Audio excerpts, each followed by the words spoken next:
may natutunan ako dito sa aking pag-akyat o pagpunta dito sa Awasin Falls, guys. Ito pala ang meaning nitong it will take your breath away.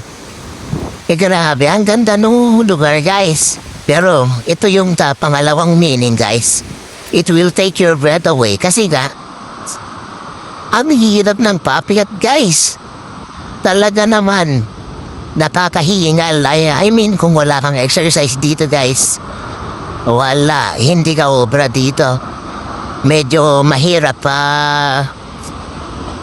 mahirap yung pag-aakyat. Kaya yan, guys, sa unang sarap kasi lahat palusong may konti lang doon sa may unahan na paakyat ng konti, pero after that lahat na pababa na. Pero yun ang problema, ang pagbalik.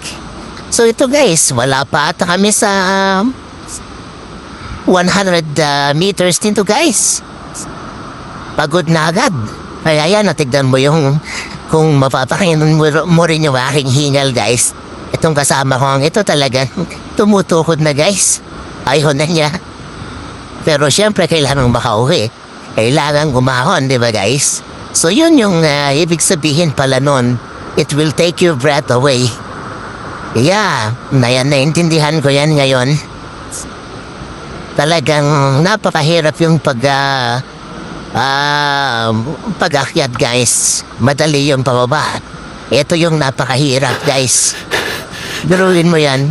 Wala pang approximately nasa 200 meters na ngayon ito, guys.